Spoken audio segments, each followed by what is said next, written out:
US F1 fans, we are back. It's time for round 4 in Miami. Formula One has arrived with new rules, angry drivers, a sprint weekend, and enough tension to power the state grid. The 2026 Miami Grand Prix preview starts now.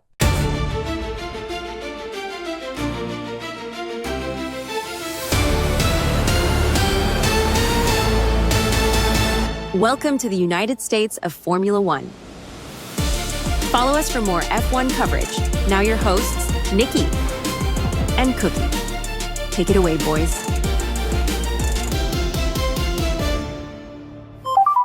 It's Miami, baby! Round 4 of the championship, first race since Suzuka, first sprint weekend in weeks, and first event using emergency rule changes from the FIA. Which is F1's way of saying, we F this thing up, and now we got to say face. So now, heading into Miami, we've got new energy deployment rules, new safety systems, qualifying fixes, and a field that hasn't fully figured out the cars yet, which means this weekend isn't just racing. It's basically a live fire experiment. Do tell! To encourage flat-out driving and to eliminate the unnatural lift-and-coast tactics drivers were using to manage battery levels during qualifying laps, maximum recharge is reduced from 8 megajoules to 7 megajoules per lap, reducing the need for excessive harvesting. Peak superclipping power is increased to 350 kilowatts, up from 250, to limit energy management workload. Maximum power boost in race conditions is capped at plus 150. Max is still 350 to prevent sudden closing speed surges. MG UK deployment remains at 350 in key acceleration and overtaking zones, but is limited to 250 for the rest of the lap to maintain safety in flat-out corners. A new system will identify cars with abnormally low acceleration off the grid. If a car bogs down, it triggers an automatic MG UK deployment to ensure minimum acceleration and activates flashing rear and lateral lights to warn following drivers. There is also a formation lap reset. The energy counter will now reset at the start of the formation lap to correct an inconsistency that previously penalized drivers who started beyond the timing line. Intermediate tire blanket temperatures have been increased to improve initial grip. Additionally, maximum ERS deployment is reduced in wet weather to improve car control on low-grip surfaces. The budget cap for teams was officially raised from $135 million to $215 million for 2026 to account for the complexity of the new regulations and inflation, plus new livery rules to combat the trend of bare carbon cars.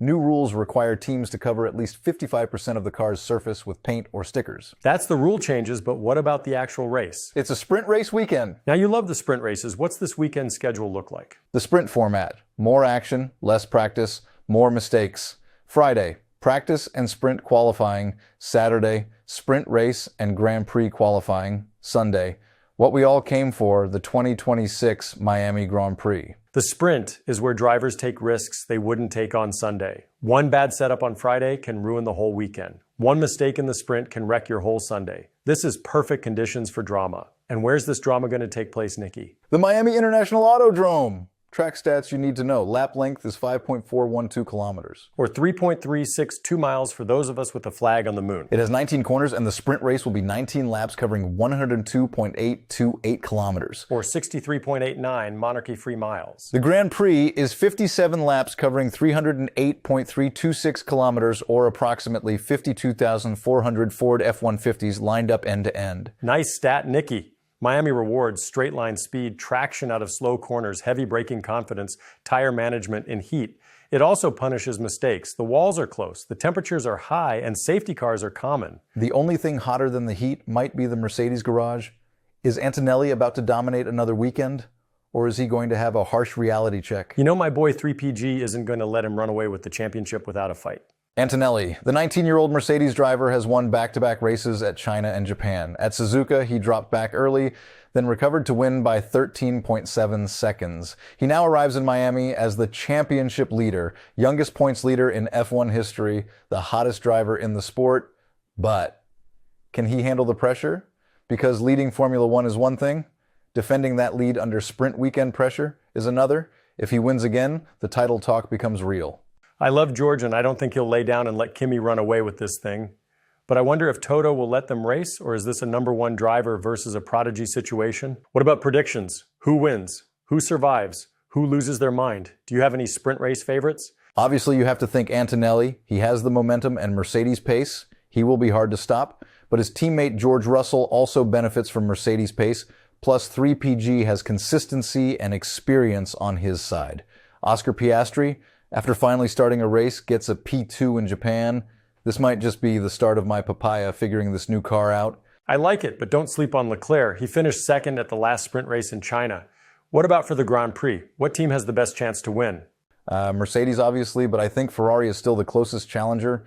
McLaren has opportunistic podium hunters. Oscar has pace, and if Lando has figured out this car, he can be a real challenger. My dark horse is Max Verstappen. If Red Bull finds even half a second, he's back in the fight. It's almost like a brand new start of the season. With a month off and the regulation changes, it's anybody's game. I think it will take some time to really see the impacts of the rules changes.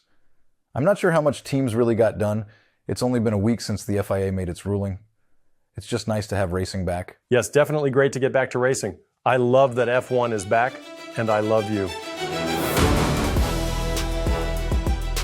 Follow us on YouTube, Facebook, Instagram, and TikTok.